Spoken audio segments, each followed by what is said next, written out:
Greetings everyone, the TEDx committee of IIMTrichy welcomes you all to the 2022 edition of TEDx, successfully carrying forwards its vision of ideas worth spreading. The fire inside people is like a match. The way to ignite the flame is initially through friction, then other matches are lit from warmth. This beautiful quote by Steve Covey explains the theme of today's event, Ignite the Fire. Every idea is born out of a spark. This spark leads to progress and innovation, overcoming the self-doubt and numerous small and big obstacles, germinating the seeds of new thought process to bring a change that is essential to break the barriers towards success. The honorable speakers of today's event have shown zeal and courage to not let their spark die and ignited it to burn like a fire. Our first speaker of the event is Ms. Megha Tachankari. She has a vision of creating a society where all the children get the equal opportunity. This led her to set up her first social venture named Guardian of Dreams. She is currently the Director of Partnerships and Product Design at Guardians. We welcome Ms. Megha ma'am to share her experience and the spark of doing something good for the society that turned into a fire. Everybody, my name is Megha and I am here today to speak to you about my many sparks and subsequent fire that led me to dedicate my life towards helping vulnerable children in India to be able to grow up in a safe and nurturing environment. So who are these children that I'm speaking about?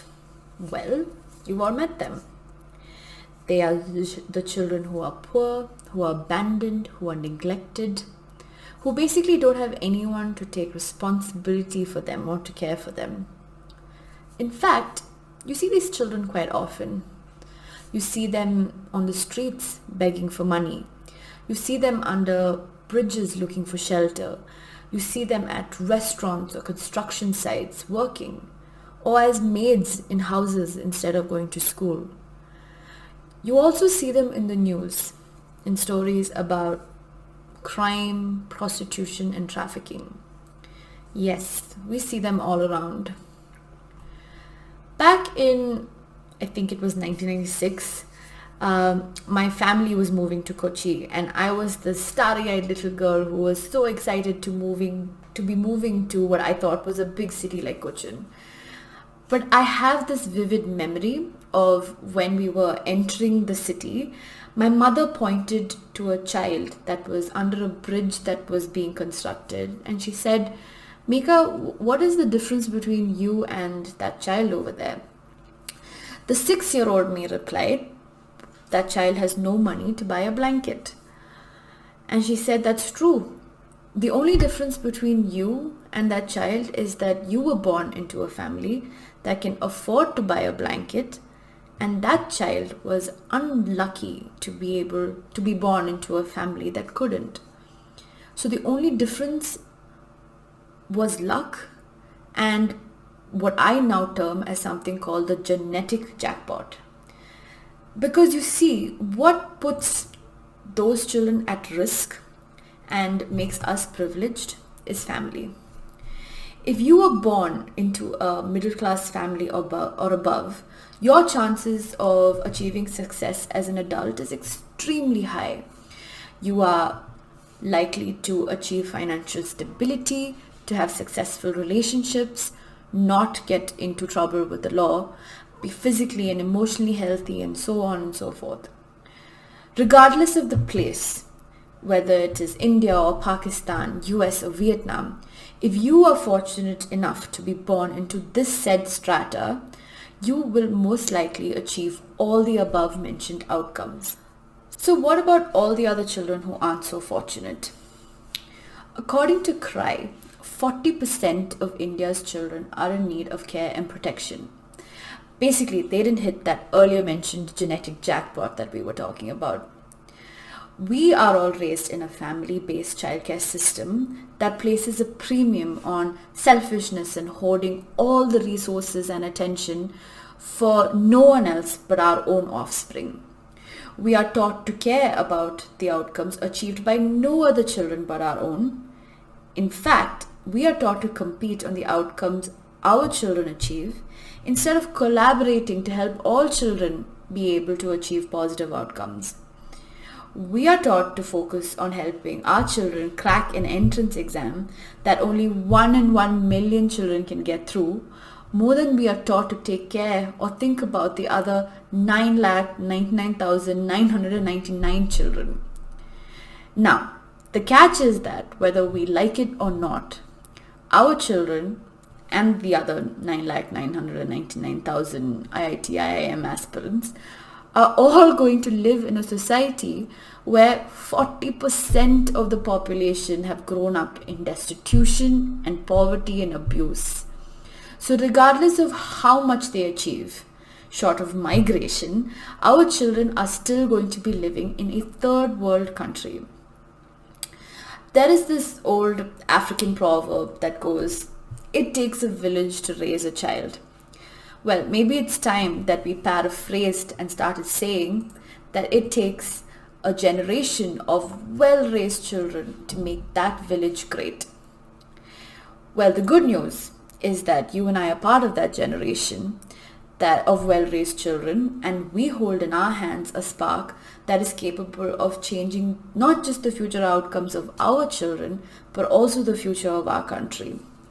If we are to have any hope of living in a developed, strong India someday, we need to start taking accountability as a society for every child in our midst to be able to receive a basic quality of childcare that we can accept.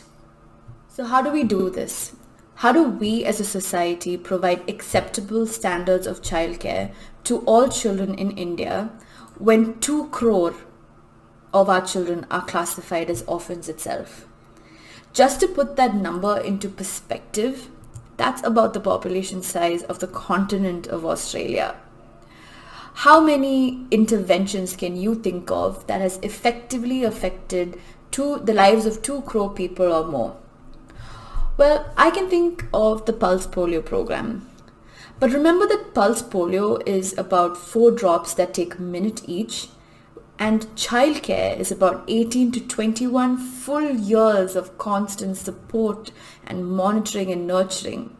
So how do we solve for a problem that is as vast as it is deep?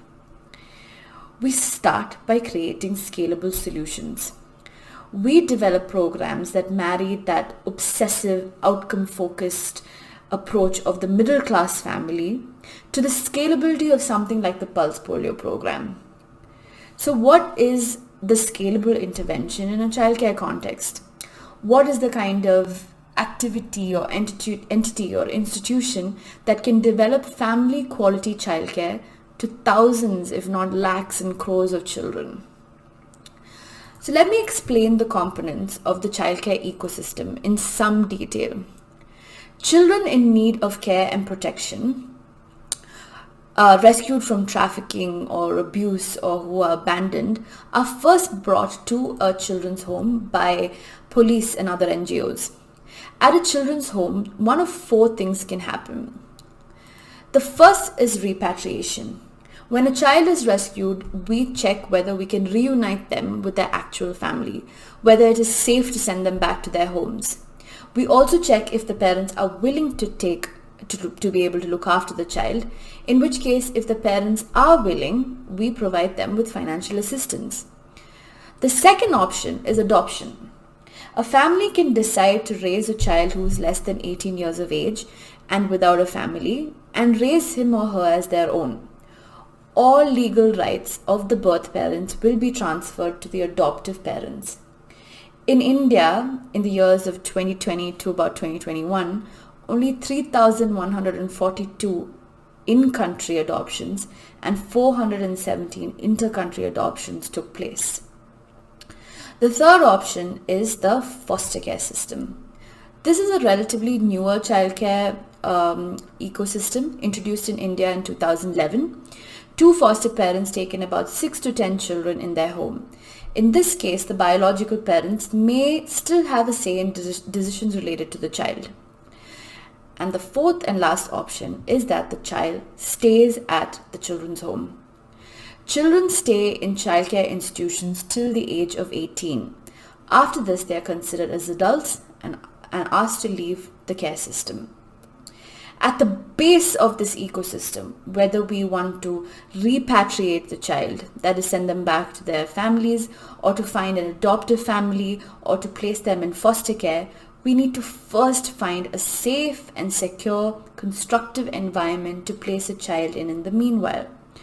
Children's homes are that place. They are the first and last safety net for children when all else fails them.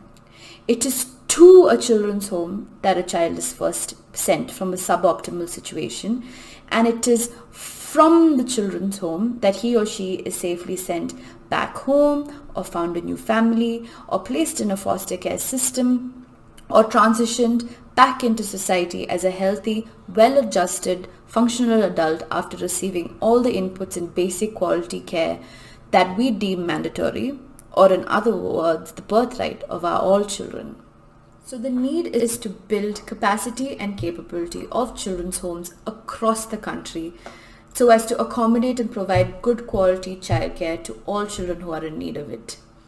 Now, when we are talking about providing that earlier mentioned number of 2 crores, the logistics of our problem becomes quite complex.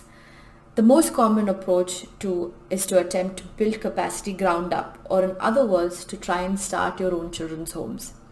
But when the scale of the problem is so huge, how much of it will you tackle yourself? All owned and operated models will hit a scale wall sooner or later. To put that in perspective, the country's largest childcare providers each cater to less than 15,000 children through the multiple children's homes that they run. Whereas the fact remains that more than 95% of children living in children's homes live in small, unorganized, under-resourced, independently run shelters. Now let's take the problem of scale wall with the owned and operated model and see how other sectors have solved for it.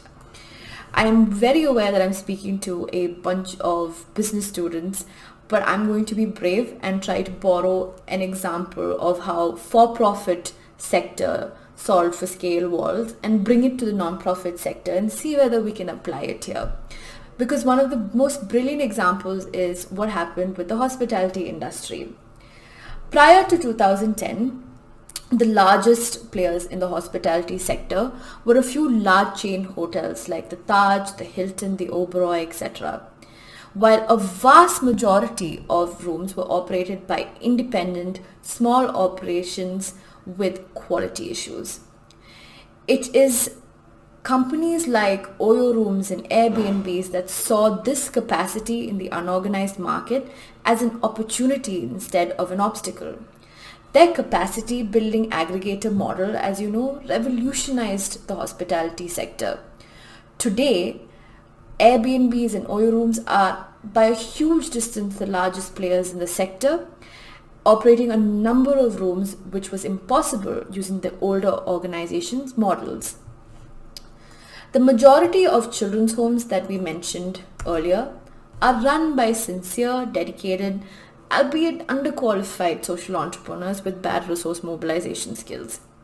The solution to the problem of scale, we believe, lies in being able to tap into the existing capacity of the tens and thousands of small children's homes by enabling them to provide a comparable quality of childcare to the larger, better organized organizations. If you think about it, a little bit like Airbnb for children's homes.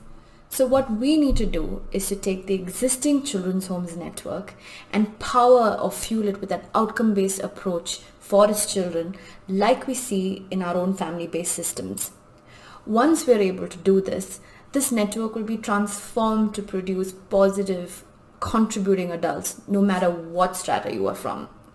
A children's home will propel the child into the community and contribute to our country's growth.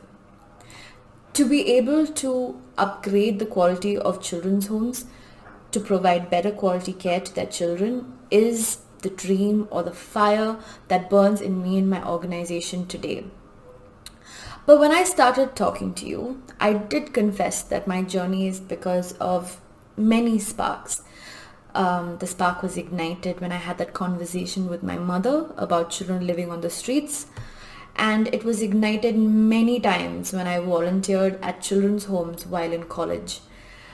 And that spark was set ablaze when I attempted to and failed to save 3 children from the begging mafia on a cold winter's night in Bangalore. A spark is a moment in an experience. A spark is permanent, but sparks are capable of unimaginable, powerful change. My hope is that in this conversation that we're having, a tiny little spark has ignited within you to at least wonder who is taking care of the children around you who are outside the care and protection of families, and is there something that you could possibly do to help them? Taking into account that in India our population is both the problem and the opportunity, what if we consider a more decentralized, collaborative approach to improve the capabilities of children's homes? Through a participatory model, or what we all know as volunteering, the community and individual citizens mobilize around children's homes and provide support in terms of time, expertise, and resources. By taking responsibility for such a key institution in the society, we in effect take charge of the future of our society itself. And this is something that we can do ourselves at this moment right where we are. We just need to be able to mobilize, commit, and act. I hope you enjoyed the talk today as much as I enjoyed having this conversation with you.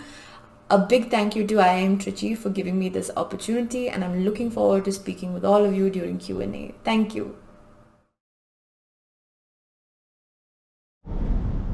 We thank Ms. Megha Tachankari for sharing her ideas and inspiring us to return to the society by igniting the spark of entrepreneurial innovation. Now, I would like to welcome the next speaker of our event, Ms. Pragya Mohan.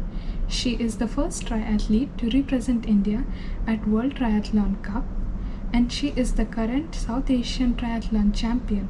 She has been decorated with Ekalavya Award and has won gold medals in South Asian Games and National Games. We welcome Ms. Pragya to share how the spark of her passion has led to a successful sports career as a triathlete.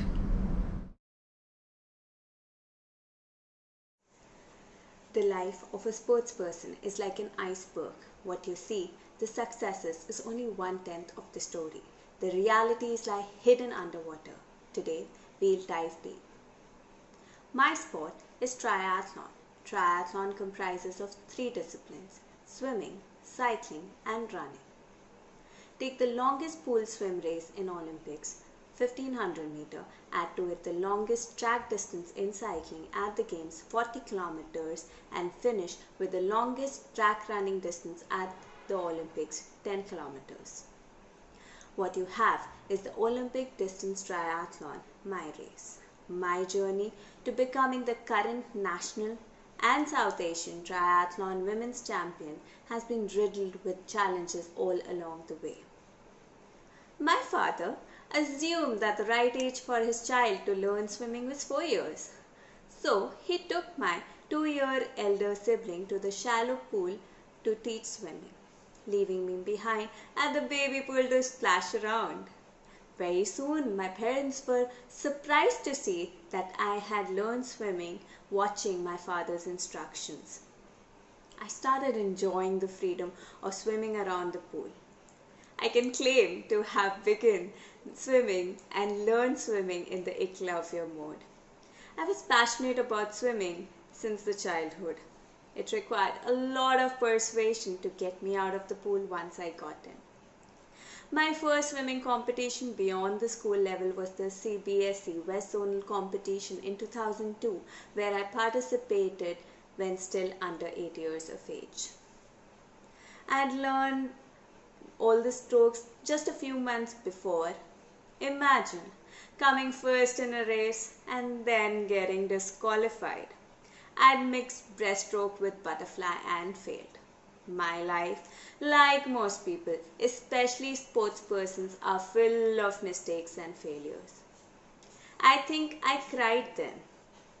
but soon overcame that and tried again and again. And I'm happy that my failures did not stop me. My 128 state championship medals and multiple national championship and international medals earned after that are a proof. It may sound I had an easy ride. No way! It was a series of trials and errors, many more failures than success, tons of frustration. But the motto was simple. If we strive, it's no disgrace. Though we did not win the race, what should you do in that case? Try again. Interestingly, my first national medal isn't in swimming. It is in the martial arts of Taekwondo, and my first earning was through winnings in chess. As an active child, I took up every activity which was offered to me, which was plenty given the endurance that I brought to the table owing to my daily swim training. I got my hands dirty in everything that my school had to offer, be it badminton, table tennis, chess, football, kho-kho, athletics, squash, tennis, and even games which one might deem unsuitable for me owing to my short height, like high jump, long jump, and basketball. All this was finally endorsed many years later by the world chess icon Vishwanathan Anand when he visited my school and said that we need to try or taste different things as if they are laid out in a buffet and decide which tastes good enough to take more. And for me, that was the love for water which I discovered at the age of 2. My schedule for the high school years was to wake up at 4:20 a.m., get ready and leave for the swimming pool, start swimming at 5:30, finish at 7, get ready, come home, have breakfast and rush to catch the bus at 8:10, attend school till 4 p.m., come back home, reach the swimming pool by 5:30, swim till 7, come back home, have dinner, do homework and go to sleep. It may look tedious, but I was enjoying it. I liked it. And to a certain extent, I think it was because of the environment that I had in my home and in my school which helped me progress. This ensured that I won the best swimmer of the state title consecutively for 4 years. In 2004, my brother, a chess player and in no way cut for endurance sports, asked my dad to help him train for the school 7-kilometer run. I decided to jump in as well for the 5-kilometer race for girls. Both of us finished second in our events. More importantly, I felt good running. It was the start of my running journey. Gradually, I started running the local 5-8-kilometer races and getting some podiums. A 21-kilometer run with Milan Sogman to support his Greenathlon in 2012 made me realize my potential in distance running. Cycling started like for many others with a tricycle at an early age. By the time I reached the 9th standard, I was cycling 20 kilometers a day to and from my swimming pool for my early morning swim sessions. I never knew these trips would repay me and how. In 2013, I won 1 lakh prize money in a 50-kilometer cycling race. This was a big bang start of my competitive cycling journey. Later that year, I decided to combine all the three and attempt the Olympic distance triathlon. To bring that into perspective, as a school student, I had pursued swimming as my main sport. I was doing distance running during that time too. I discovered cycling in college and became very good quickly, which gave me the idea to try triathlon, the combination sport of swim, bike and run. It took me a year to master and train for this sport and become the national champion in 2014. I have been in the game for 9 years now.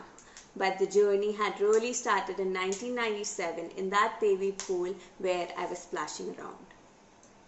While learning and mastering 3 sports is tough, cycling exposes the athletes to accidental possibilities on public roads during training. I've had a few life-threatening accidents while cycling on the road. Once in 2015, I was hit by an SUV in Ahmedabad. After the accident, I got up, called my dad to come at the accident location. Once home, he started assessing the cuts and the bruises that I had on my body. Lying on the bed, I got up and I started moving and asking him to let me go and get ready for office.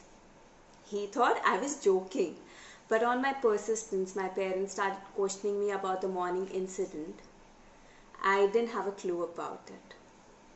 They realized that there was something wrong, took me to a neurologist who confirmed that in cases of accidents, due to the trauma, the body sometimes deletes some memories.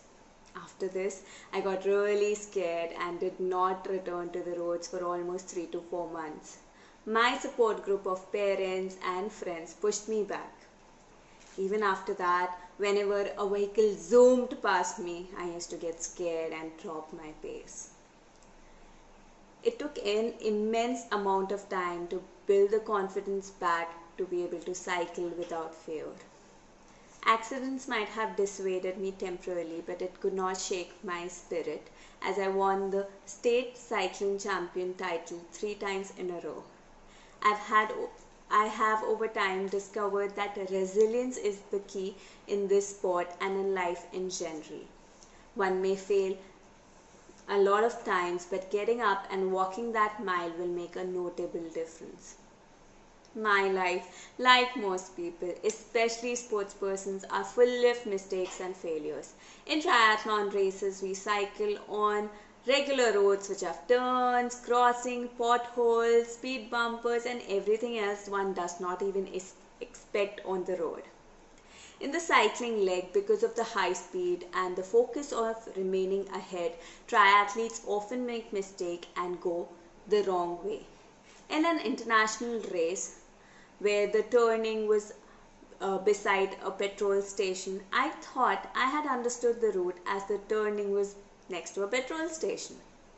During the race, when I reached the turn, the petrol station did not look like the ones that I was used to in my city.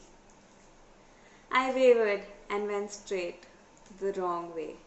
It was a disappointment, but a lesson to take the preparatory seriously.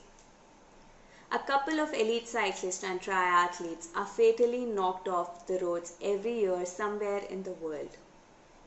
The sport has its share of lurking dangers. I know this is a risk that must be accepted if I wish to pursue the sport. In December 2017, I was in Melbourne, Australia, training under an international coach for the very first time. I slipped while avoiding a pothole in a downhill cycling leg. I went unconscious, woke up in the hospitals with injuries all over the body, including a broken thumb. I had a loss of memory. In the emergency, I was constantly asking the nurse, what happened to me? Where am I? Why am I here? Till date, I don't remember the accident or the post 8 to 9 hours. Whatever I know of is through people who helped me post the accident. I remained admitted in that hospital, called my parents who were in India to not come as I would try to manage myself, which I did. This was all new for me because this was the first experience of me getting admitted in an hospital, and that too in a foreign land. After I was discharged, I packed up with one arm still in cast and returned to India. The experience of 2015 had made me realize that I had a warrior spirit, and this time I could go back to the roads with less fear and more confidence. As soon as my physiotherapy sessions were successful, I was back on the roads. 10 years back, I was doing what I liked to do and was a hero of my school, my city, and my state because of it. What more could I ask for? Over time, I became the national champion, South Asian champion, won medals at the national games, South Asian games, and participated in many other international competitions, including the World Cup. Honored with various awards, including the Eklavya Award, which is the Gujarat State's top sports award. These were results of efforts and dedication along with perseverance. I am also a chartered accountant. But it is very difficult for me to convince my relatives that I am one. And mind you, it is not because I look like an 8th grader. It is because I am a full-time athlete. Training is now a science. Tons of data is generated using the electronic these days. The analysis of the data requires an educated and analytical mind. My academics help me here to understand the theory behind my training. This not only helps me to train better, but also to understand the body mechanisms which ensures best training to achieve optimal results. Because of sports, I have much higher stamina and hemoglobin level and strength to take load and stress. When I was working as an intern in a chartered accountant firm, we had to put in long hours during audits at our client locations. While most of my colleagues used to tire out soon, I could go on and still maintain a cheerful disposition. Encouraging others to finish their assignments, even help them finish their assignments. This got me into leadership positions within my peer group. I could sail through the tough course of chartered accountancy and qualify because of this ability developed to put in hours when required. As I move ahead, I also realize the contribution of so many people in my success. Besides my family, who have always stood behind me with their time, money, and emotional support, my coaches, teachers, colleagues, friends, organizers, media, sponsors, and even the bystanders who helped me during a cycle puncture or during some accident have made me what I am today. My competitors play a very important role in giving me tips directly or indirectly and pushing me to stay ahead, like the story of the lion and the gazelle. They are the main contributors of whatever I've achieved today or wherever I'll reach tomorrow. There are days when I wake up and I just don't feel like training. The body and mind requires rest and distractions at times. When we do an activity day after day, every day for years, for months, we can lose interest out of boredom. It is still possible to reboot and come back to the activity with vigor. I don't lose heart. I know that I can always resume the activity and still excel. A lot of my success is on the ability to not quit permanently. I take regular breaks from my training and do other things in life which I don't as a routine. I go hang out with my friends, travel to places, indulge in other sports, watch movie and relax. Over years of training, I've learned that consistency has played the biggest role in my success. To show up at that training every day, even on days that I don't feel like, wanted to, or was not in a mood for. Getting the training done consistently over the years has developed my capacity to what I have today. It is never a smooth ride. There are 1,000 reasons to give up, but holding on to that one reason to continue makes all the difference. Having said that, it is very important to have fun, to fall, to get up, to make mistakes and then try again, and gradually one succeeds. And while doing all this, you're becoming more stronger and more capable. Success then has no option but to come to you someday. And during this, have gratitude and be thankful for the journey. With all said, I hope to see you all at 2024 Paris Olympic Games, where I'll be representing India as the country's first triathlete at the Olympic Games. This will be my consistency, resilience, perseverance, and capacities paying off. Thank you. We thank Ms. Pragya Mohan for sharing her experience and instilling us with confidence to keep fueling the fire of our passion. Presenting to you our next speaker of the event, Ms. Aishwarya Sridhar. She is a writer, poet, storyteller, and a presenter. She is also an intuitive wildlife photographer, and her images, poems, and articles have been published in print and digital magazines. She has also won awards for her iconic photographs. So without any further ado, let's hear her out. Well, I'm sure everyone would want to have a magic mantra which will help them get whatever they want in life. Now, before I share that mantra with you, first let's talk about why we don't get what we want. Of course, there are several reasons for it, but the one reason that tops the list is a four-letter word. That is fear. I'm not talking about phobias here, but say fear of failure, fear of rejection, fear of not being good enough, fear of being judged, fear of standing and talking in front of a huge audience, and the list just goes on and on and on. Now, all of these fears, they stem from one core place, and that is self-doubt. Now, what is this self-doubt? Self-doubt is basically the reason why we end up in a lousy job. It's behind the compromises that we make in a relationship. Or it could be the reason why we don't end up getting the money that we deserve. Self-doubt is the story that we tell ourselves that we can't do something, or how we would utterly end up failing and getting rejected if we take a particular action. And this is one of the main reasons why smart people often end up failing. Now, you must be wondering, what's the connection between being smart and failing, right? There is. When you're really smart, you're also good at predicting all the possible negative outcomes, and thus you never end up acting, and thus you end up failing. Now, which is why I personally feel that boldness is a much better indicator of success than intelligence. Smart people think of all the bad outcomes that would happen if something doesn't go right. But a bold person would think of all the positive outcomes that would happen if things go the way they want it to go. If you're smart, or you're bold, or you're both, well, that is totally up to your personality. Hello everyone, I'm Aishwarya Sridhar, a wildlife filmmaker, presenter and photographer from Mumbai. Now, when I was 12 years old, I was asked to give a speech on my school's Republic Day celebrations.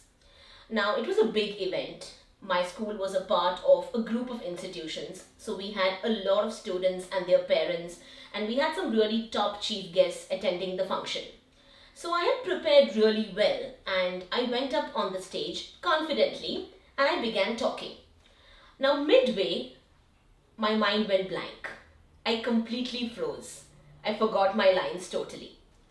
Now, I was staring at a crowd of say 300 to 400 people, and at that young age, I was really nervous. I did not know what to do.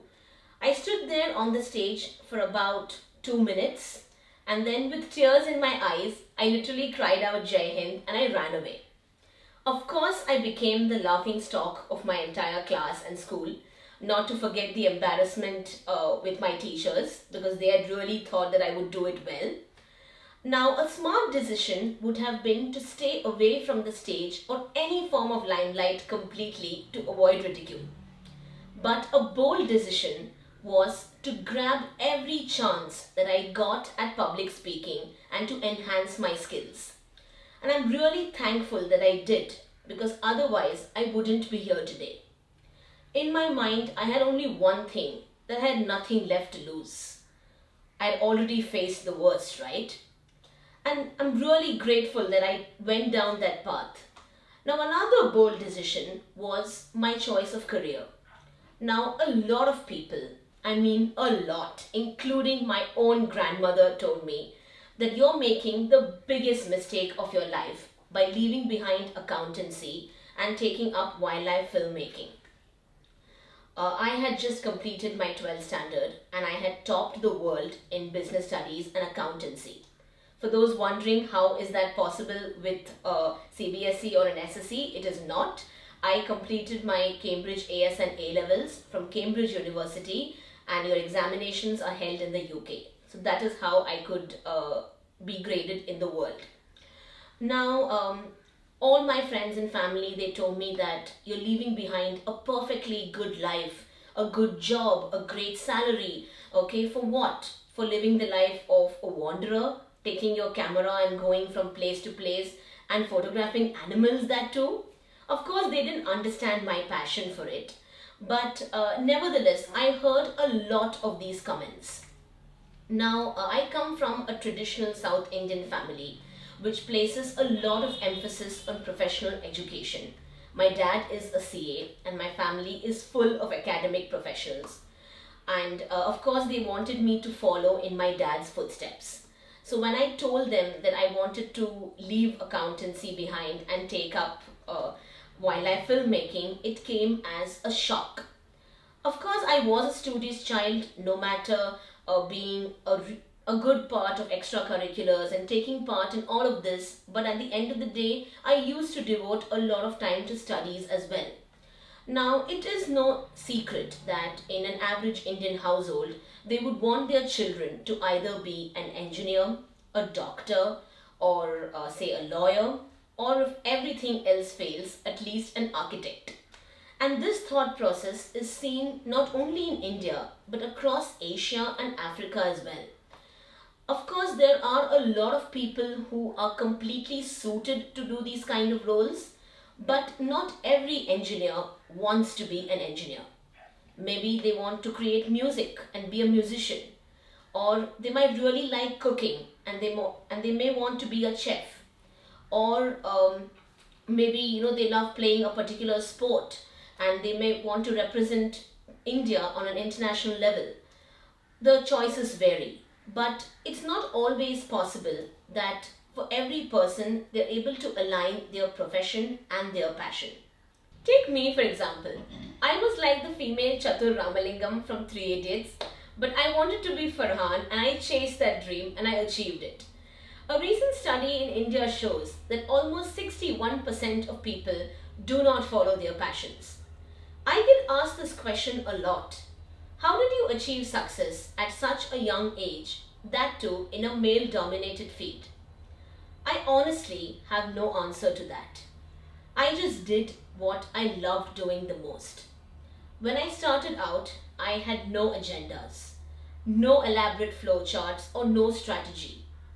I was basically a girl who spoke to her flowers and butterflies in her own garden. I grew up in a place called Panvel, which was a little green heaven on the foothills of Mathiran, and I had wildlife in my own backyard. So I grew up in the lap of nature and I picked up a very basic camera to tell stories of my adventures in nature. Now, also during my school days and my teenage years, I used to articulate a lot of my feelings for nature in poetry. In 8th standard, I remember I had written a poem called An Exercise in Futility, and that particular poem won in an inter-school elocution competition where I had recited it. And the jury members were so impressed with that poem that they invited me to participate in the NDTV Aircel Save Our Tiger telethon. Now, that poem had stemmed from a feeling of depression and extreme sadness that I had felt on the human race being utterly oblivious to the pains and suffering of another animal with whom we share this natural world. I did not want to be in a world devoid of these majestic creatures. Now, I went on stage on the telethon day and I recited the poem, and I also showcased some of my tiger pictures that I had taken with a point and shoot camera. At that moment, that precise moment was the time when the spark of creativity was ignited within me. Standing on stage, facing the cameras, I understood and realized the power of communication, and I wanted to harness its strengths to connect people with the natural world. I wanted to communicate my adventures and my experiences with people from all across the globe, to take the impact that it had on me and to multiply it in order to achieve monumental change. I came back home and I began putting together a couple of ideas and started giving out presentations in my own school. It started off from that and then slowly snowballed into something bigger. I began going to the neighboring schools and conducting workshops, seminars, anti-plastic drives, tree plantation campaigns, and all of these. And slowly it grew and grew, and I began reaching out to schools all across the city of Mumbai and Navi Mumbai. Now, this caught the attention of Sanctuary Asia magazine, which is a renowned wildlife magazine. And in the year 2011, I received the Sanctuary Asia Young Naturalist Award, which is given to passionate young conservationists. That award really changed the trajectory of my entire career. I was introduced to wildlife filmmaking, and from there on, there was no looking back. Even today, when I sit down to write or to photograph or to film, I do it with the same passion, excitement, and enthusiasm as on my first day. Every project has taught me something, has given me an opportunity to expand my boundaries and stretch my horizons. There's still so much of wildlife left unexplored. So many stories out there waiting to be told and heard by people who have never ever even known about it. I take a lot of pleasure in going out there on the field and filming, but an equal amount of enjoyable time is spent on my desk researching and finding out my next big story. Of course, when I come back from the field, I sit with my editors and together we bring the story on the edit table. People feel that when you work long hours, it is stressful. But I believe that even if you work 15 hours a day in a job that you love, that's not stress. Stress is working for 15 minutes in a job that you don't. The problem is we live our lives on default. We default to what's convenient and we take what's in front of us. We acquiesce to what's available. But the problem is that we never look for what we want. We are living in a digital age where we are bombarded with information overload, with every influencer or expert telling you how to be successful. Do this, do that, don't follow this, don't do that. It just goes on and on and on. But what you really need to do is something very simple. You need to stop deliberating, stop planning and making up elaborate flowcharts and just act. I took that spark of creativity that ignited within me years ago and fueled it into a fire that keeps me going every single day. You need to do that too. You end up missing 100% of the shots that you don't take. But you might end up hitting the bull's eye with just one single shot when you do it with full concentration. The mantra for success is very simple. Discover your passion, ignite it, and pursue it with complete dedication and passion. Find something that you love doing so much that you can't wait for the sun to rise again to do that all over again. Passion is beyond normal interest. It's definitely not your hobby. It's something that you're willing to do 24/7, 365 days for all the years that's left in your life. That is passion. It's something that consumes you and keeps you going even during the lowest phases of your life. So just like it takes one kick to score a goal, one vote to change the nation, and one candle to end darkness, all it takes is that one spark of creativity to ignite within you. That spark is responsible for you to climb the ladder of success. And the only person who can find that spark and ignite it is you. Only you. Thank you. Ms. Aishwarya Sridhar for this enlightening talk. It has been a pleasure for all of us to listen to you. Our next speaker is first Miss Trans Queen India. Fighting against all the odds, she has proudly represented India as Miss International Queen 2018. She is now on her path to sensitize people in our country against the trans community. So let's listen to our speaker, Miss Nitasha Biswas. Hi. First of all, I would like to address this that I'm very glad to be a part of this platform of IIMTrichy today because it makes me feel honored and it makes me feel so great to be a part of all you beautiful students. and aspiring entrepreneurs and business people in coming times. So, spark of change. I think spark of change, the three words itself lights the fire in your mind. A little bit about myself, that is, I come from Calcutta. I did my schooling in St. Xavier's, Calcutta, and I came from a very strict government background where my father was an ICE officer, and he was very strict with me regarding my education, regarding my, like he wanted me to be a judge, he wanted me to be, like put slashes, and wanted me to be a good lawyer, and all the government jobs that you could find out for me. So, I'll tell you why am I talking about my childhood a little bit, so I can get the connection and then give you the story of my life, so I can create a little bit of fire in your life so you can do what your mind and heart says. So here I would like to say that when I was young, I remember, I always had this virtue going in my mind that how is one person who does anything that it takes to be the real true identity is bad, you know. So I just thought that, I just wanted to live my life, Gender dysphoria is amongst a very common factor that's driving in the young generation in today's time. Me in 2015, 2014, down the line, it's historic now, after 2020, 2019, the pandemic that we are going through, and currently we are still going through.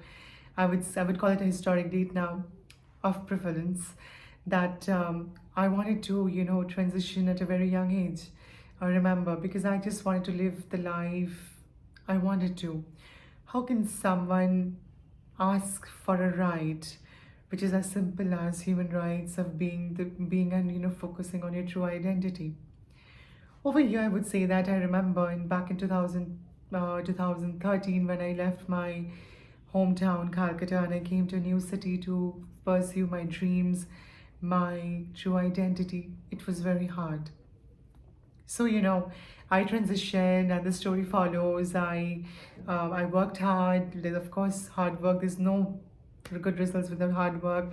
And I'm here today as Natasha in front of all of you. So, here I would like to say that the spark of change, social work. I have not done any social work. What I did is just listening to my heart. What I've done is listening to the spirit and the soul that I've heard every night when I was a child, in my childhood days before going to sleep. I just heard that woman inside me, the little girl inside me that wanted to break through and shatter the walls and be who she was. I always told myself that how can it be wrong to wear a woman's cloth, which is as simple as just a cloth, I would say. I think the best cloth is our skin. Our best cloth is our skin. Our best, cloth that we are wrapped is our skin. So over here, a sari can be worn in different styles. When you go to South India, it's worn in a different beautiful manner. When you come to my hometown in Calcutta, it's worn in different manner. You go to Assam, it's worn in different manner. You go to Himachal, it's worn in different manner. It's the same cloth wrapped in different bodies and different styles. How can that be wrong if a person wanted to transition? I remember when I transitioned, it was not easy. I had to go to various doctors. I had to go through a lot of counseling departments to get my basics done. I mean, now in 2022, things are much more easier. Things are not that great as well, but yes, it's coming to a better position than what I have faced in 2013, 14, 15, during my early days of my transition. I would like to say that the spark of change that I ignited in 2017 by winning India's first transgender beauty contest winner is what I light. I would say that the splinter just began from then. And the splinter is far away from burning into huge fire stand, because I'm still fighting and I'm still on the virtue and the fight of the road that is still ongoing. I would like to say that when I started this journey, what I did was just sharing my journey to every one of you, like I'm doing it today. How that could be so wrong to society, the fragmented society that is done by you and me and the mankind and the civilization that we're living today, that it's wrong to live your true identity. I would, I would like feel so bad to call it a social service, because living your life of true identity is not social service. Living your life with your true identity is your right. It's your fundamental right as per the preamble, as per the Constitution of India. I would not even want to discuss about this, because when I was born, I was already endowed with all these methodology, the rules and regulations done by our beloved India. It's already on us, because every child has the right to live the way he or she wants to, with their heads up, and do anything that it takes to call them a good human. So I would like to say that when I was young, I remember I told my elder brother that, how can, living your true identity be so wrong to people's eyes? And people would say, okay, the third gender is wrong, the transgender women are wrong. We have been fighting a long war. And that is exactly, we call it a social service for each other. I'm not doing a social service to, bring someone's life betterment out of, misery. I'm doing this to light fires in every houses where there is one Natasha, where there is one person who's fighting a war. This gender dysphoria has been, huge reason for a lot of scenes like suicidal cases, to recent school case that a child has committed suicide, jumping from the 15th floor. Let's not name the child, let's not name anyone over here, but the act is heinous. It breaks my heart to see a 10th standard student to jump off a window from a house, a 15th floor, to just knowing that the person would die. It breaks my heart, it breaks my spirit to what I'm fighting for is failing. And I would say that I wish that the world is not this in the coming time. And that is exactly I'm doing here. I'm fighting a war every day for all those voiceless people who are in the house, are trying to be someone. And I think there's no harm in being someone who wants to fight for the true identity. The spark of social change again comes from here, that today whoever's listening to my talk and whoever is sitting there could be one of the person who is undergoing gender dysphoria already. And to my belief, you as a person, everyone's life is as important as mine. Even the person who is saying this right now, your life is important as mine. So every voice matters, every voice counts, every voice that is present here matters to one another, because a voice can spark a huge fire to change. And I think this is exactly what we are working out on. And my virtue of working over here is the same, because I always wanted that people accept one another, they stand for one another, and this is exactly how we can call a better India. If we go to the statistics a little bit, I was going through the statistics of suicidal cases in our country due to ill treatment by family, due to not acceptance, due to not having a good, facility that they would be accepted for who the person is, or how they can come out and look for a job. The statistics of suicide is way high. The statistics of suicide is very high. The statistics of employment is way below. And this is happening due to lack of education. I always said that education is one of the strongest weapons that can change the world tomorrow. Not weapons, not by just lighting a small fire. That fire needs to be handled by millions of us. I'm looking forward to a world where all these statistics of suicide, employment, and acceptance goes much better. So tomorrow we see a better human acceptance. Tomorrow we can coexist with one another, we can love one another and respect. The smallest thing as humanity that we are part of can give is respect to each one of us. I respect your life, you respect my life, and together we can create such a beautiful India and a beautiful place to coexist. So, I wish that down the line, the statistics of us as transgendered people and the social work, the spark, I would again say social work is the wrong word. It's just raising a voice of choices. So we all as one community, that's humanity, can change and bring about a life that's much more organized, much more together. And we can all, work together and study together and create a better future, a better future for all of us. How beautiful would you see to have intelligent transgendered people, individuals sitting next to your classroom and creating difference and creating much more better co-spaces to work together. Go home, think. This small little ignition, the fire that can change your mind, and I wish that happens. And I hope that the little bit time that I've given to you, I wish I could fly to you guys and create more impact. But then I think words and digital media is good enough to share. The new media is good enough to share our life and stories. Go and light the fire. You are not alone. Make sure you go home and live your life of dignity and the true self that you have within yourself. Lots of love. Thank you.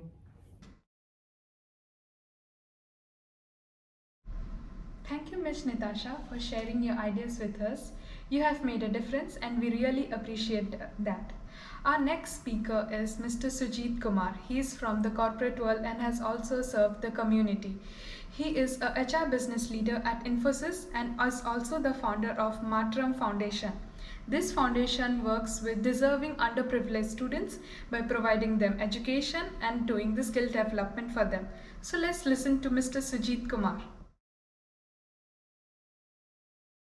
Everyone, this is Sujit, founder of Martin Foundation. I'm super delighted to share my thoughts on this wonderful platform, TEDx IIMTrichy. It's such an honor to be here. And I was just thinking about what should I be speaking to you guys on, and an apt topic came to my mind, which is about the hero in you. If I have to ask you, who's your favorite hero? Who's your hero? I'm sure there'll be plethora of choices coming in. Some of you would name a film celebrity, some would be a sports star or a politician, your dad, your mom, and there's no right and wrong answer. But you know what? The real hero is the person who you see in the mirror every day. Because that's the only hero you have some control over on what he wants and what he could do or what he could do.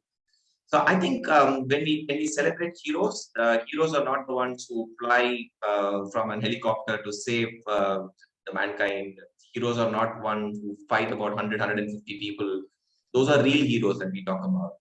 But there are real heroes in our lives, and real heroes are not the 6 foot, 2 inches tall, mighty body structure, etc. They are just ordinary people who do extraordinary things in their own unique style. If you look at it, everyone is a hero, because a hero is somebody who inspires somebody to do more. Right? And today I thought I'll just share my thoughts on what makes some people do these extraordinary things and become real life heroes. And one of the most common thing that I noticed when I look around people is there is one common streak in all of them.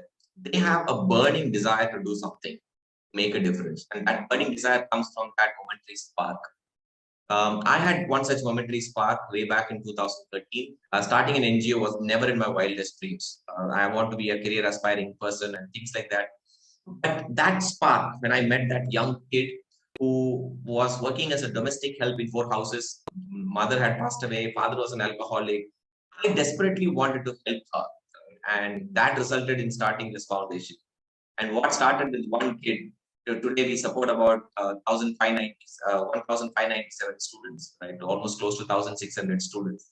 But that spark, I don't think I would have even started an NGO like this if I had not met that wonderful child in a small city called Madurai in Tamil Nadu. So the natural question is, does the spark come only to few individuals? No, absolutely not. Life-changing moment happens around us all the time. It's just that we don't see it, we don't listen to it, we don't hear it, because we are very busy in running away, in running around with our day-to-day activities, that we seldom do we pay attention to some of these beautiful moments which happens around us. Today, I thought I'll just share some stories, some of these real life stories which inspire me personally. We all have our ups and downs.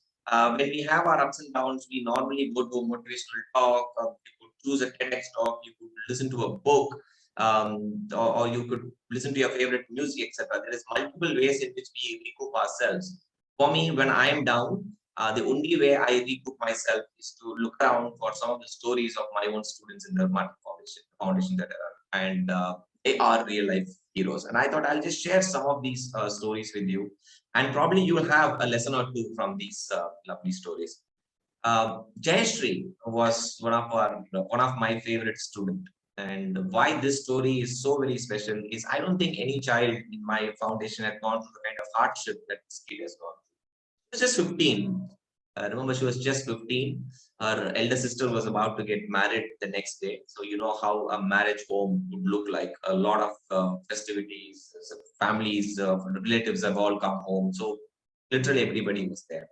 And just the previous day, her sister eloped with somebody else, and she didn't like the groom, and so she decided to walk away from that marriage without telling anybody. And this came as a huge shock to the family. Yes, she did not have a father. She was raised by a mother and grandparents. So everybody broke down. It was a society. It was a village, which is a caste-ridden village, and they were hurling abuses on the family, saying you didn't bring up your daughter well, etc., etc. And this young kid who was 15 walked up to her granddad and said, "Why are you crying?" And the granddad said, "Look, your sister has done this, and this is a huge curse to the family. You have an option to set it right."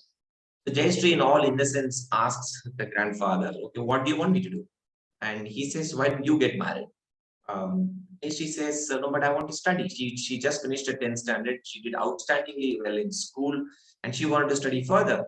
And the grandfather said, "No worries, you just get married." She was getting married to her maternal uncle, which is very common in this part of the country. But here is a twist. I'm saying maternal uncle, it's not your mother's younger brother. In this case, it's a mother's elder brother. So the age difference between Jayashree and the spouse was almost 20-22. uh, without understanding the institution of marriage and with the hope that she will be able to go to school, Jayashree agrees to get married because she said, and all she said is, if I get married, the family will be happy, I will go ahead and do it. But on one condition, you will send me to school from the next day. They promised that, but unfortunately, after marriage, things turned topsy-turvy. She was stopped from school, and this kid had a kid in 1 year. By the time she was 16, Jayashree had a young kid, and the school remained a dream after that. She wanted to study. She tried all that she could. She even tried ending her life once or twice by trying to attempt to end her life, but nothing worked. And the family then got very jittery that this girl is very serious about her education, and she had to get educated. So they tried getting admitted into different schools. None of the schools were willing to admit her because she got married and she has a kid, etc. Finally, one school decided to admit her. And I remember asking Jayashree, in what was the most difficult moment for you? And she asked me a question back. She said, "Sir, do you remember going to school? Your school days, do you remember? Can you visualize what were you carrying to the school?" I said, "Look, I was carrying my bag, shoulder bag, and my mom would give me a lunch bag and I will carry them." And she said, "I did all that. I also carried a bag, I also carried a lunch bag. But along with that, I also carried something else on my left hand." Said, "I used to take my daughter to school. I would leave her in the LKG, the kindergarten section, and then I would go to 11th standard to pursue my education." And she said that was not easy because in a village, people didn't understand why the mother and daughter would come to the school. Leave alone a village. Even I don't think he could imagine that in the city limits and so-called high-scale schools that we see. And I couldn't visualize what it would be for the young mother to drop her child in the same school, mother and child going to the same school to pursue their education. She did fantastically well. She scored about over 90% in her 12th standard. And then she came to my she pursued computer science engineering. And I won't forget the 4 years she was with the foundation. Because in that 4 years, I don't think she visited her daughter more than 6 times. She was staying in the hostel, and daughter was staying with her in-laws, which was almost 250 kilometers away. And I used to think probably it's a cost factor that is stopping her from visiting. Even during holidays, she would stay in the hostel, or she would come home and stay with us. And one day I asked her, I said, "Just don't worry about money. Um, you can always take a cab and go and see your doctor and come back." And that's when she told me, so it's not because of the money. I could still catch a train or a bus and go. But when I go and visit my daughter, I don't feel like coming back to the college. So all this, the entire struggle that I'm going through is to ensure that my daughter gets a good future. So that entire 4 years, she just visited her daughter only about 6 times. The final placement season started, and Jayashree had a very strange problem. And she was a class topper, while her classmates were all looking at the placement board to see which company they were placed. Jayashree had a very peculiar problem. She was checking which company is even shortlisting her on the eligibility criteria. But she was not getting shortlisted because of the age gap. She had a 4-year break in between, and because of which none of the top brands were hiring. And she was like still shocked. And that's when she came to me and asked me, "Sir, you are an head of HR of a company. You couldn't do anything about it. Why should I go to this? I've been good. I've been a good student. Can companies not make an exception?" And I really didn't have an answer. All that I could tell Jayashree is, "Jayashree, you have fought so hard. You have fought so hard. You will get your moment. Just continue to focus hard." And after her college got over, she used to stay with us. And I remember one night when I walked into my guest bedroom, I saw her sitting there. It was almost 2:30 in the night, preparing for her internship, which she was giving an internship interview next day. And when I walked in there, I saw Jayashree so seriously preparing. I sat down with her and I asked her, "Now you tell me, Jayashree, why do you need this job so much?" Right? And she told me, "Sir, it's not just a job. Please understand what I've gone through in my young age, right? People have said there is no point in sending her to college. There is no, and if I don't get this job, I have to be back in the same village, and my daughter has no future. I need this job more than anybody else." And I thought, this girl is it's so much of fun. Next day, she went for an internship, got selected. In 3 months, she got placed in one of the topmost product companies in Chennai, and she continues to work there. The daughter work goes to a lovely school today. Wherever I've spoken about the story, girls get hope. And there was an instant where even a girl stopped attempting to end her life after listening to Jayashree's story. And she sent me a testimonial. That's the kind of heroes that I work with. And the last one, because I'm talking to IIM, a premier school in the country. This guy is from one of our first batch, second batch rather. I remember on it was a Sunday, mercury was reading at 43, 44 degrees Celsius in Chennai, and there was a 6'2" tall guy, heavily built guy walking in for his interview to admission into Matram Foundation. I remember his cutoff. His cutoff was about 193 out of 200. And me being in an IT industry, the natural thing to suggest to him is, "Would you want to do computer science or IT?" And this guy looks straight into my eyes and says, "Sir, I want to do civil engineering." And I asked him, "What's the reason?" He said, simple, my father is a mason, and I want to be one level above. I want to be in the same field and make my father proud." So while it sounds cliche, I said, "Okay, if that's what you want to do, take it up." So we admitted him in a civil engineering program. He was one of our best students. Sharath was his name, and Sharath was one of our best students. He excelled in Toastmasters, picked up public speaking skills, was very good with sports. He was in the field and track events, and he was shining like a star. So around the placement time, he decided that he will not sit through placements, and that was a shocker to me. So I asked Sharath, "You have to work because you need to take care of your family."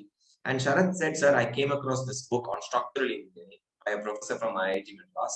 And if you permit me, I want to give it a shot. I want to get into IIT." Now, I'll be very honest.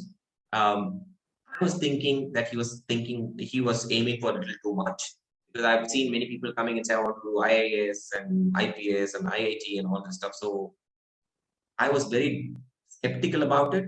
But Sharath is somebody who is very serious. So I said, "Sharath, please go ahead, and whatever support you need, I'll be happy to provide."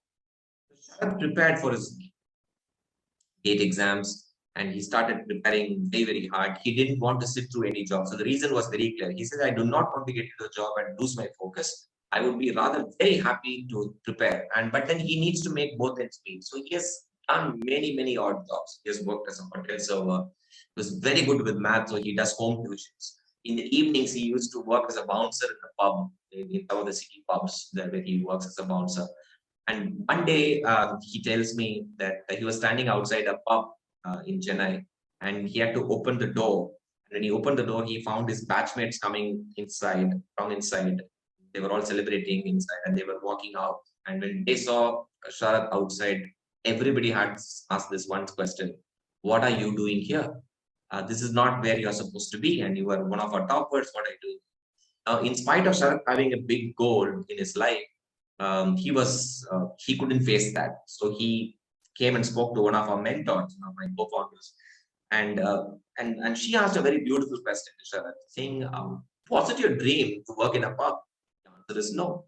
You are there just to ensure that you take care of your livelihood and your parents. Your dream is much larger, so don't worry about what others are going to tell you. Focus on what you want, because heroes also have this confusion sometimes.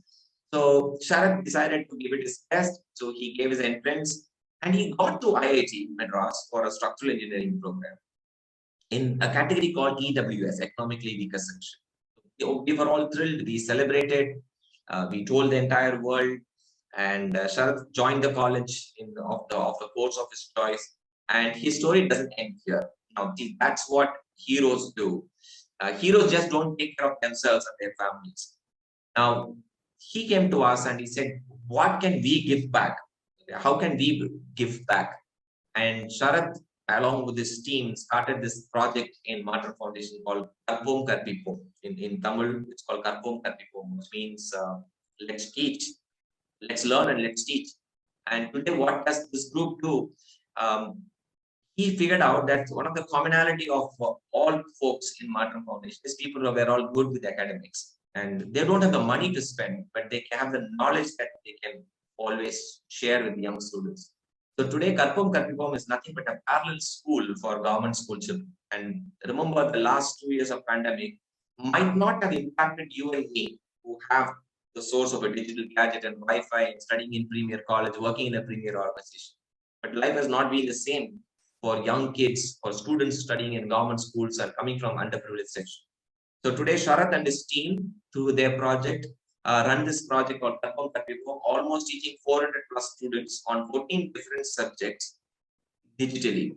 So, which means every day classes starts at 4 o'clock in the morning. He starts with the group visualization exercise. He starts with brain yoga, some simple yoga and stretch exercises, and then the regular classes starts. And the idea is, whether you have teachers or not, whether they are teaching you properly or not, whether your classes are happening during the pandemic, you will have continuous classes. And when these kids do well, they get directly recommended into our foundation for higher studies. And I thought, what a brilliant idea. And this is like executed like nobody's business. The government runs Illam Thedi Kalvi. There's a program which the Tamil Nadu government runs. This is almost similar, but happens digitally. Now, here I give you a good number of stories, and all of them come from very, very trying circumstances. So I always look at it this way. Our life, when we lead our life, there are so many people who watch us. They get inspired by us. Now, for some of you, you might be wondering, who am I inspiring? You don't know your domestic help kid who comes to your house. They could inspire you. They could say, what does it take to get into a bigger institution like IIM? Now, I have a simple closure note, an appeal that I want to make to you, friends. Life is just not about studying in great colleges, premier colleges, getting into some great brands, making money, getting married, having a swanky house and car and all this. All that is important. It's all important. I also have dreamt about it. But if somebody told you that you can do community work, if somebody told you you can make a difference after retirement, don't believe in that. Right? Start early. So if it's possible, if you're a college student, if you're a young working professional, start to volunteer in a cause of your choice. It could be anything. For me, it was education. For you, it could be anything else. It could be education, health, environment, women empowerment, or animal welfare, anything. Pick a cause of your choice and give time consistently. That's more important. It's not money. Please remember, Martin does not take donations. We don't take active public donation. You walk into our webpage, you will not find the donor link at all. We respect time. Time is more precious than your money. So, as young students, if you're a young student and if you're watching this program, all that is required is, can you give time, and can you give time consistently? Very often, when people listen to my talk or when they come to our website, they say, I want to help somebody and I will coach somebody as and when I get time. No, it doesn't work that. Even if you can give 1 hour, that 1 hour can be consistent on a Saturday between a particular period of time. You could make a difference because you're all bright students, you can make a difference. And as I told you, consistency and giving time is a key. Third, teach. Teach something to somebody. And if you don't know where to start, where to get that spark from within, Look for your domestic help in your house and ask him or her, what does your child do? See if you can coach that child for better education, right? I think that's the best way to start. And I can tell you one thing for sure. This mobile instrument that we carry is more or less is a luxury for us. Yeah, this is an iPhone, and normally iPhone users will always upgrade to the next level, right?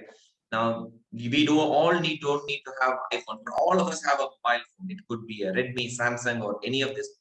Now, in the last 2 years, this gadget has played such an important role. Has played such an important role in the field of digitizing education. So I remember through this Amazon sales and all this stuff, I bought almost 680 plus mobiles for my students through multiple sources, so that without they need this instrument along with a good data plan for them to continue their classes. The simple way to make a difference is if you have a digital asset, try and see that I'm talking about not the new ones. Normally we go and exchange our mobile phones for the new ones. Instead of exchange, would you want to donate it to somebody else? Pick anybody, a local child in your own city, and see if you can give that asset to them. They can use it for the cause of it. And that holds good for any of your used laptops, anything for that matter. So charity does not require big money. Charity requires big heart. And I always believe the best way to boost our self-esteem is to help somebody who cannot repay it back to you. I think that's the best way to boost your self-esteem. Remember, heroes are ones, even in movies, heroes always go and help each other, right? Let's start by helping one person. Let's try and see if we can make a difference to one individual, and that will become a consistent habit, right? It is not the great minds. It's not about great education. It's not about working for top brands or working for MNCs, or it's not about studying in premier institutions, which makes us a better human being. It is empathy which makes you a better human being. So I sincerely pledge you to see if you can do your bit of serving the community in little ways, as I called out, and you will see that we can make a beautiful India. We can make this world a better place.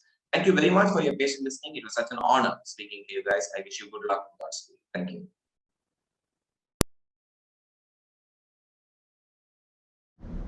Thank you, Mr. Sujit Kumar, for such an insightful talk and for stimulating us to keep moving on our path. Now, I would like to invite our next speaker of the event, Dr. SVM Satyanarayan Sir, who is an assistant professor at Pondicherry University. He has published over 26 articles, has 99 citations, and is a co-author network of 23. We welcome him to this event, and we want you to share how he has kept this spark of teaching the students with so much passion over the last 18 years. I am SVM Satyanarayana. I teach physics in Pondicherry University.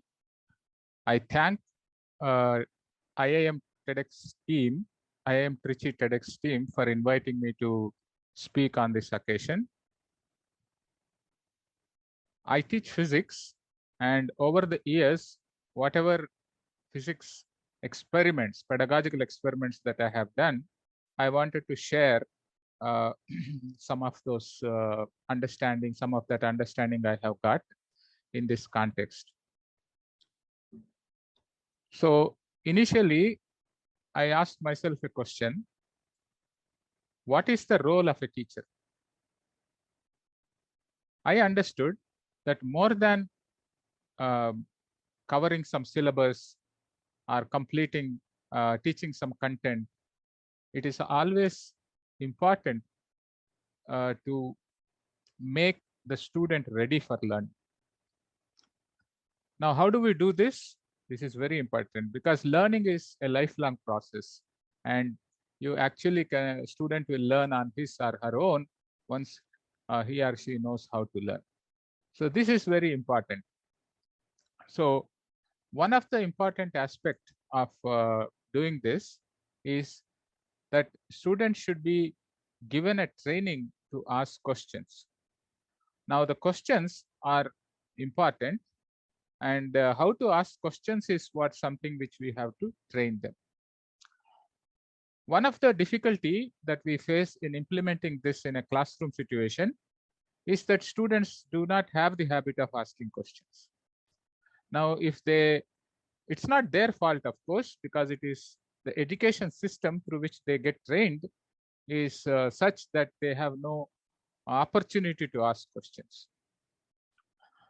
Most of the times, the education system is based on exchange of information, and the information has to be remembered and probably written in the examinations. Then you can pass the exams.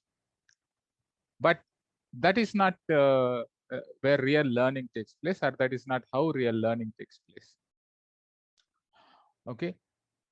So in the classroom, we have to maintain some environment which helps this kind of questioning habit to develop. I observed that one must maintain the classroom in such a way that there is always some amount of intellectual discomfort to the student. That means there is always some question that is unanswered. There is always some doubt that lingers on. Now, this intellectual discomfort actually motivates students to pursue studies, to pursue their trying to find answers to these questions. At the same time, we also should make sure that the classroom should be such that they feel psychologically safe. What does that mean? That means that students do not get disappointed when they ask a question, and they should have confidence that I can ask anything in the classroom, but yet I will not be judged, or I will not be intimidated, or I am not going to be ridiculed or targeted or insulted and things like that. They should have that confidence. So it is our duty as a teacher to provide an environment which has these two aspects. One is there is an intellectual discomfort at all stages, and there is a psychological safety for them to pursue asking questions. Now, this is easier said than done. In a typical classroom, students do not ask questions mainly because they have a fear of their questions being labeled or judged as stupid or silly questions. So what we do in this case is that we ask students to write down whatever questions that come to their mind in their own notebook. Now they can choose to show this set of questions to the teacher, either in the classroom or in private, or they can discuss these questions with their peer group, or they have a freedom to show this to none at all. They can keep it to themselves. Now it is very important to accept the level of the student and also respect the level if we want to make progress. It is true that the level, the nature, and the depth of these questions vary widely depending on what they know already, depending on what is their experience so far, their cultural, socio-economic, demographic backgrounds as well. So it contains a lot of information. But then we should not rush to go and see those questions and then get some idea. We should be more patient in dealing with this. We should allow them to have their questions to themselves if they please so. Now it is important that we should deal with it in this way so that the students will get that confidence and that psychological safety aspect of this. Now I would like to illustrate this one with an example. I want to take an example. Let's say that I am interested in teaching Coulomb's law in electrostatics. Now, this is something which is taught in school these days. So in the beginning, I'll ask the students to write down a few questions that come to their mind when I say I'm going to teach Coulomb's law. Or I may even ask them to read about it and come before coming to the class, and then jot down some questions that come to their mind. I do not ask them to show it to me. They have a freedom to keep it to themselves. Now, as a teacher, I might present the context, this content from a standard textbook. Okay, so in this case, for example, I'm going to present it from a standard textbook called Classical Electrodynamics by J.D. Jackson. Now, this reads like this. I'm just quoting from the textbook. All of electrostatics stems from the quantitative statement of Coulomb's law concerning the forces acting between charged bodies at rest with respect to each other. Coulomb, in an impressive series of experiments, showed experimentally that the force between two small charged bodies separated in air, a distance large compared to their dimensions, varies directly as the magnitude of each charge, varies inversely as the square of the distance between them, is directed along the line joining the charges, and is attractive if the bodies are oppositely charged and repulsive if the bodies have the same type of charge. So this is all that the textbook says about the Coulomb's law. Now, the system in practice might encourage students to accept the above statement, memorize it, and present it as an answer if it is asked in the examination. But such a scheme does not deepen the understanding of the students. So what I do here is I present a method of questioning the answer.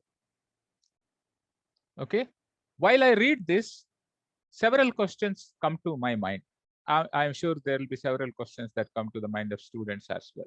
If they don't get questions, then this training of mind should help them to learn how to ask questions. So after I present this, I flash this on a screen or write this on a board. I would ask students to write down whatever questions that come to their mind. I may give them some 5 to 10 minutes time. After that, I read it once again and then raise questions. For example, when I read, all of electrostatics stem from the quantitative statement of Coulomb's law, this must surprise me. So this law is so important, and that must keep me vigilant throughout this course on electrostatics, that how every statement that I make in electrostatics should be connected or derived from Coulomb's law. So this keeps the student kind of vigilant throughout the course, because this is a very big statement, and use of reading standard books is that you get statements that are loaded. That means that have real meaning. Every word of it has some meaning. Now, Coulomb's law, the passage says, concerning the force acting between charged bodies at rest with respect to each other. It also says that it is a quantitative statement. So I might ask a question. So my first question is, what is the meaning of quantitative statement of a law? Okay. And my second question is concerning the force between charged bodies at rest with respect to each other. So does that mean that Coulomb's law is not valid if the charged bodies are not at rest with respect to each other, if they are moving with respect to each other? Further, it is said that Coulomb, in an impressive series of experiments. So I should get in mind a question, what are those impressive series of experiments? This textbook does not say anything about it, but that question is very important. Showed experimentally that the force between two small charged bodies. Here I get a question, how do you show or how do you derive some force experimentally? So this is my second question, next question. Then it says, force between two small charged bodies separated by a distance large compared to their dimensions. Now, why this assumption is important? Why should the distance of separation be large compared to the dimensions of the charged bodies? So I am analyzing every bit of it. I am questioning every line of what has been said here. And then it says it varies directly as the magnitude of each charge, varies inversely as the square of the distance between them, is directly along the line joining the charges. So here I ask a question, why should it be directed along the line joining the charges? Now, is attractive if bodies are oppositely charged and repulsive if the bodies have the same type of charge? Here it is clear that there are only two types of charges. So we can ask a question, why there are only two types of charges? So I have in all raised some 7 or 8 questions, and especially every line of what this statement tells you, I have posed a question. Now this is what I call as method of questioning the answer. This is the answer that you would have expected to write in the examination, but I've asked all these questions based on this answer. Okay, so these questions are important, and this is a typical set of questions based on the content presented in the textbook. Certainly, there will be a non-zero overlap between questions recorded by the students in their notebook and this set of questions. Now, such an overlap, in my opinion, is the first success in instilling confidence among them that their questions are good and are worth asking. And eventually, this helps them to come out of shells and start asking questions in the class. Now, in the next step, I will try to discuss on these questions. Now, the first question that I asked is, what do we mean by quantitative statement of a law? Essentially, all this discussion is going to take us beyond the textbook, but that is going to result in fruitful learning. Suppose if we state that force decreases with increase in separation distance between charges. This is a qualitative statement. Whereas, if we say that the force varies as inversely as the square of the distance between them, I would consider this as a quantitative statement. Because suppose if we double the distance, force falls by 4 times. So, a quantitative statement of a law will allow you to make quantitative predictions. So whatever you can make quantitative predictions with is actually a quantitative statement of a law. Now, this understanding is important, and you will not get this understanding if you accept as it is what is said, unless you question this and debate it and then figure out what is meaning of each one of this. Now, I will leave open an exercise to the students that, okay, now list what are the laws that you know as qualitative statements or quantitative statements. Or if you know some qualitative statements, how to make quantitative statement. I'm not going to answer these questions in this class or in the same class, but I will leave it as an open-ended exercise for the students. Second question I asked was, is the law valid if the charged bodies are moving? Obviously, if you read a little bit more on this, you will understand that law is not valid if the charges are not at rest.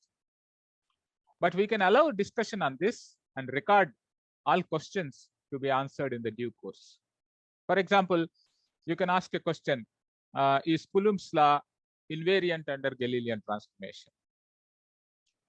If the answer is no, then we have a possibility of measuring the force between two charged bodies in different frames and say which frame is at rest and which frame is moving, which is against the principle of relativity.